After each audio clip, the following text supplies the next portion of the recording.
తిరుపతి జిల్లా పెద్ద హరిజనవాడలో విషాదం చోటు చేసుకుంది. భార్య పిల్లలను చంపేసి ఆత్మహత్యగా చిత్రీకరించేందుకు భర్త ప్రయత్నించాడు. భార్య బంధువుల ఫిర్యాదు మేరకు పోలీసులు కేసు నమోదు చేశారు.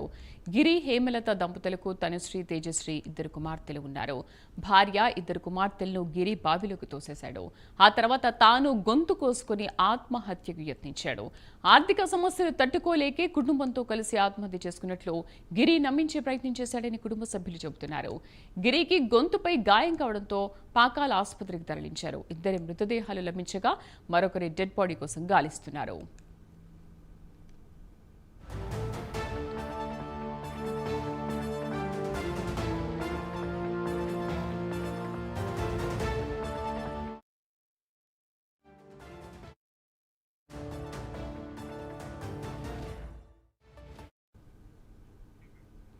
రైట్, మనం చూస్తున్నాం తిరుపతి జిల్లా పెద్ద హరిజనవాడలో విషాదం నెలకొంది.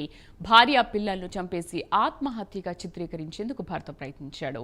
భార్య బంధువుల ఫిర్యాదు మేరకు పోలీసులు కేసు నమోదు చేశారు. గిరి హేమలత దంపతులకు తనుశ్రీ తేజశ్రీ ఇద్దరు కుమార్తెలున్నారు. భార్య ఇద్దరు కుమార్తెలను గిరి బావిలోకి తోసేసి ఆ తర్వాత తాను గొంతు కోసుకుని ఆత్మహత్యకు యత్నించాడు.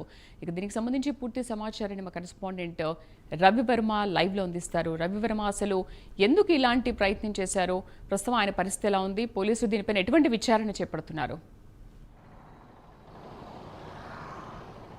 శ్రీదేవి చంద్రగిరి నియోజకవర్గం పాకాల మండలం తనూజవారిపల్లిలో విషాదం నెలకొనింది. ముఖ్యంగా గిరి హేమలతలు గత 15 సంవత్సరాల క్రితం వివాహమైంది. దళితవాడికి చెందినటువంటి వీళ్ళు గిరి బేల్దారి పని చేస్తూ రోజువారీ కూలీగా జీవనం సాగిస్తూ వస్తున్నాడు. అయితే వీరికి తనూజశ్రీ తేజశ్రీ అనేసి ఇద్దరు కుమార్తెలు ఉన్నారు. అయితే ఆర్థిక సమస్యలతో కుటుంబం కొట్టుమిట్టాడుతూ ఉంది. దీని కారణంగానే గత 4 సంవత్సరాలుగా భార్యాభర్తల మధ్య తరచూ గొడవ జరుగుతూ ఉంది.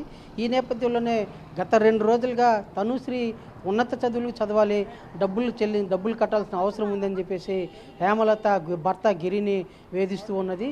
ఈ క్రమంలోనే తాను డబ్బులు కట్టలేని పరిస్థితి, దయనీయ స్థితిలో ఉన్న కారణంగా కుటుంబ ఆర్థిక పరిస్థితి తెలిసి కూడా తనను ఇట్లా వేధిస్తూ ఉందని చెప్పేసి కక్ష పెంచుకున్నటువంటి గిరి కుటుంబాన్ని అంతమొందిస్తూ తాను కూడా మృతి చెందాలి, ఈ కుటుంబాన్ని కొనసాగించలేని పరిస్థితిలో ఉన్నానని చెప్పేసి భావించినటువంటి గిరి ఇవాళ మధ్యాహ్నం 2 గంటల ప్రాంతంలో అంటే తల్లి హేమలత భార్యకు అలాగే ఇద్దరు కూతుర్లను తీసుకొచ్చి బావి కాడికి తీసుకొచ్చి ఒకరినొకరు గొడవలు వేసుకుంటూ ఒక్కసారిగా అటు కూతుర్ల పైన భార్య మీద దాడులు చేసి సావుగొట్టి వాళ్ళని బావిలోకి తోసేశాడు.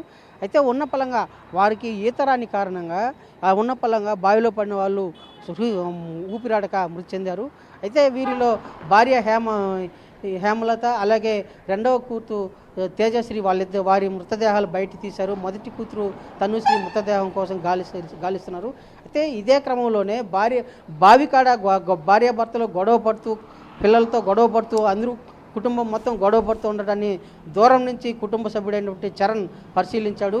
అయితే వీళ్ళని దూరం చేయాలి, వేరు చేయాలి, గొడవల మధ్య నివారించాలని చెప్పేసి దూరం నుంచి పరిగెత్తుకుంటూ వచ్చే సమయంలోపే ఇతను బావిలోకి తోసేశాడని చెప్పేసి స్థానికులు చూసిన వ్యక్తి చరణ్ బంధువు అయినటువంటి చరణ్ పేర్కొంటూ పోలీసులకైతే ఫిర్యాదు చేశారు. స్థానికులు సైతం వెంటనే ఘటనా స్థలానికి చేరుకొని మృతదేహాలను వెలికి తీశారు. మరో మృతదేహం కోసం ప్రయత్నం అయితే చేస్తున్నారు. అయితే ఇది తెలిసినటువంటి అతను తాను కూడా చనిపోవాలనే తాపత్రయంతో ప్లాస్టిక్ కత్తెత్తుకుని కోసుకునే ప్రయత్నం అయితే చేశాడు. అయితే దీనిని బంధువు అయినటువంటి చరణ్ దీన్ని నివారించి అతన్ని పోలీసులకు అప్పగించారు. పోలీసులకు సమాచారం ఇవ్వడంతోనే పోలీసులు ఘటనాస్థానాన్ని చేరి అతన్ని హాస్పిటల్కి అయితే తీసుకెళ్లారు. పరిస్థితి అయితే ముగ్గురు చనిపోయిన మృతదేహాల కోసం మరో మృతదేహం కోసం గావిస్తున్నారు. ఇతని పరిస్థితి కొంచెం నిలకడగా ఉందని చెప్పేసి పోలీసులు అయితే పోలీసులు పేర్కొంటున్నారు. అయితే దీనికి ప్రధాన కారణం మొదట్లో ఇతను ఆత్మహత్య అని చిత్రీకరించే ప్రయత్నం చేశాడు. అయితే చరణ్ తన బంధువు చూడడంతోనే ఇది హత్య అని చెప్పేసి పోలీసులు ఫస్ట్ ఆత్మహత్యగా నమోదు చేసుకుని మళ్ళీ హత్యగా కేసు నమోదు చేసి దర్యాప్తు అయితే చేపడుతున్నారు. ప్రధానంగా ఈ కుటుంబ కలహాలు, ఆర్థిక సమస్యల కారణంగానే ఇవాళ ఆ ఫ్యామిలీ మృత్యువాత పడిందని చెప్పేసి గ్రామస్తులందరూ కూడా పేర్కొంటున్నారు.